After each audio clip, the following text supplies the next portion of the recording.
evening.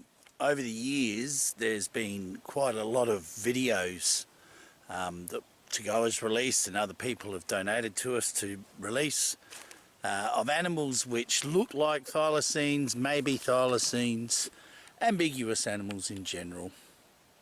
Some of these I do believe actually are thylacines. Some of them are a bit hard to tell. But anyway, lots of people like to see evidence, and we like to try and find evidence because that's what we're all about. So here are what I consider to be the top 10 videos of thylacines since extinction. They're from all over the mainland and in Tasmania as well. And yeah, see what you think. A couple of them you would have never seen before. A couple of them are unreleased. One of them is a brand new one from January this year from WA. And some of them are long lost legendary videos as well, like the Charleville lion and the Doyle footage from 1973. But anyway, have a look, see what you think. I reckon it's pretty good evidence, some of it. So at number 10, this footage was given to me by a member of our Facebook group years ago, probably about 6-7 years ago now. Originally when it came through it was upside down, so John had to flip it around the right way up. But shows an animal that's sort of quite large, got a long stiff tail. It's a bit hard to tell exactly what it is, but it's certainly loping along and curious. Number 9. This is Robin Nagorka's footage from 2008 from the Portland area in Victoria, Western Victoria. Robin had excellent testimony of what she'd seen out at this area on more than one occasion, and the day that she happened to get this footage, I'm not exactly certain what it is she filmed. It certainly appears to be injured. It does look rather thylacine in some parts, but it does have a large back foot, so I've never been completely convinced either way with this one. But I've been to the spot. It's an excellent location for tigers. Number 8, the good old Charleville lion. This was filmed by Frank and Barbara Ratcliffe in 1994 while on holiday in Queensland. It clearly shows a really stocky looking animal. It's got short rounded ears. It's got a long stiff tail. It looks to be a bit muscular and broad at the base of the tail as well, like a kangaroo's. Very much like a thylacine. It's almost possible to see something in its mouth as well. So it may be carrying a rabbit or something that is hunted. But anyway, excellent footage. Unfortunately, they deleted the rest of it. Number 7, good old South Australia once again. The Bel Air tiger from 2016. This is the animal that threw my world into chaos with the thylacine. As you can see, it's got a rather stocky rear end, long stiff tail again. Does not look fox-like at all in the rear end. Not hugely tall. I went out to that spot. I met the young man that filmed it. Spoke to his father. That pot that it walks past is 15 inches high. So it's not what I'd call a huge animal, but it's got a really interesting gait on it, and it sort of very quietly slinks away towards the backyard of this property. Adelaide Hills tigers sightings are very, very common in South Australia. We get several every year reported to us in Tagoa. Who knows what it was on that day, but it certainly was no regular looking fox. Number 6.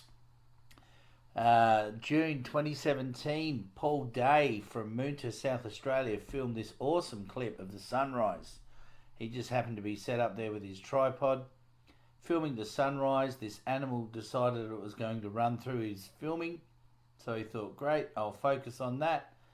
And he captured about 12 seconds of footage, I suppose, of this animal that just comes loping along with the most peculiar gait. Rather long stocky neck, short front legs compared to the rear legs, not very fox-like at all if you know anything about anatomy, and it does seem to skip and hop and swap those feet over at the rear that appear to be injured. Now I've shown this clip of Paul's to dozens of witnesses. I've sent this clip through to them when they talk about the peculiar gait of their alleged thylacine sightings. And every single person that I've sent this to has got back to me and said that's exactly how it ran. It ran like it was injured. It was really peculiar in its gait. So I don't know whether that's a rotary gallop or a trot or a canter or what that's actually doing there, but you can see it. It does actually alternate the feet. So if one foot's meant to be injured, why does it hop on it and give it a run? Who knows? Dr. Christopher Helgen, who was at the Adelaide Uni at the time in 2017, later did some further examination on it and declared it wasn't a fox, but possibly just an injured cattle dog. Paul himself, who filmed the animal, later did another clip and refuted this one, saying that it's probably just a fox that he filmed, and he sort of didn't really say much more about the clip after that. I personally believe that it's a thylacine of the Yorke Peninsula variety. There are dozens of historic sightings of thylacines on Yorke Peninsula in South Australia, dating back over 100 years. Number 5. This was my first bit of footage that I got from northeast Tasmania in 2016 off of a trail camera I had set up out in the bush. The other videos are from the same SD card there, designed to give you a comparison for size. It's clearly got stripes on it. In the very first second, if you want to pause this and have a look, the very first second as it comes into the footage, it's sort of looking towards the camera, and you can see the rather rounded looking ear that seems quite thick. Doesn't look like a wallaby's ear at all to me. It's too short and round. It's got stripes. It's too big, and the stripes are incorrect for it to be an eastern barred bandicoot, and they are the only other striped native animal in Tasmania. There's a feral cat. It would appear to be too big to be a feral cat. It certainly doesn't appear to be a tabby cat at all. There's a paddy melon there for you to compare it to. I got over 200 videos on that card, and this was the only thing that came out with stripes, oddly enough. I still have a camera there in that same location to this day. I got accused of all sorts of photoshopping because there was a shadow and all of this rubbish, but I can tell you now that's 100% genuine footage. Unfortunately, it wasn't staring right down the barrel of the camera and giving us that nice little smile. Better luck next time. Number 4, you could not talk about thylacine footage from any era of any location without mentioning Gary and Liz Doyle's awesome footage from Wilpena Pound in 1973 while on their honeymoon. They were just filming, driving into the camping ground, probably excited on their honeymoon, travelling around Australia, and this animal ran straight out past them, and it had stripes. Number 3, now, a guy who's involved with Tagoa, who's a really good friend of mine, lives in South Australia. Mick Brown filmed this in 2022 on his handheld thermal monocular. He got all up a couple of minutes footage of this animal. It was in a wheat paddock that had been headed, I believe, and it was trying to hide from Mick, but Mick could still see it through the thermal lens on his camera. It's clearly got a very big head and also a very peculiar gait when it runs off. It sort of has a bit of a weird limp about it, oddly enough. Rounded ears that look quite short. There it is again, looking up through the wheat and thinking that it can't be seen. And eventually it gets up and decides it's going to make a run for it and head off towards that remnant bit of mallee scrub in the background there. It sits low for quite some time, and here it goes with its peculiar gait running off in the distance. Stops again to have another look.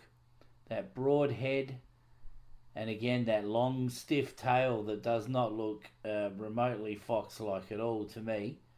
And yeah, that strange limp about it when it runs away. But anyway, I believe Mick's footage is also a mainland thylacine. Take it or leave it.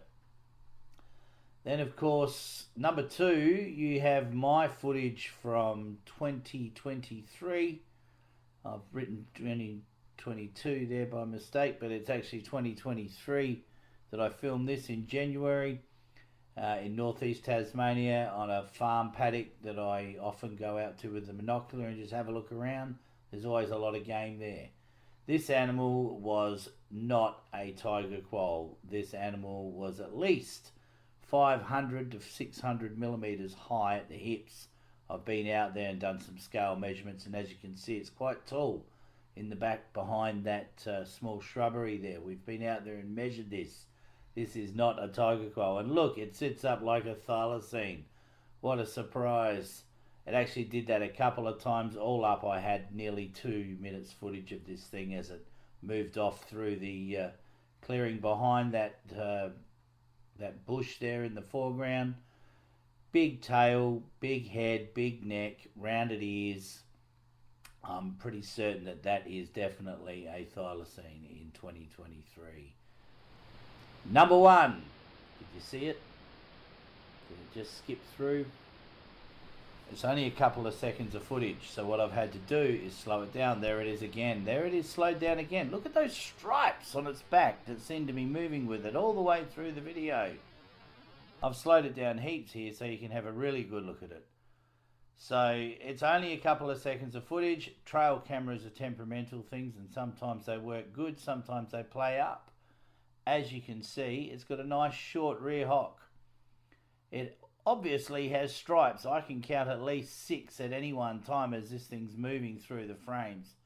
As it moves out of the picture a little bit, out of the light from the infrared light, you can see the thick base to the tail. There it is there.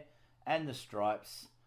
And the low front shoulder. Again, that low front shoulder. Very un-fox-like structure in the way it's built. I do believe that this is probably the best thylacine footage I've seen in many ways because of those stripes, because of that short back hock, and because of that low front shoulder. It's genuine, it's current, it's from January 2024. So there you have it. Some excellent bits of footage there that people have been kind enough to let us use over the years, and stuff that we've collected ourselves. The latest one there from January this year from Western Australia has got very distinct, very clear stripes. Of course, they will all turn around now and say, oh, it's a mangy fox. But foxes don't have short back feet, folks. Foxes don't have low front shoulders, folks. And foxes don't have those big, thick kangaroo type tails on them either. Anyway, I think it's great footage, and I'm very keen to see what else comes out of that area in WA over the next few months. Thanks very much to everybody who's contributed to Tagora over the years and given us your research as well as your support with everything that we try and do and achieve on our shoestring budget. If you want to help Tagora out, you can always sponsor a camera, approach our website, and there will be some way you can contribute if you can afford to do so. But thanks very much for watching, and I hope you too can see the stripes on that animal. Number 1, it is clearly a thylacine. Wake up, Australia, you're standing in it.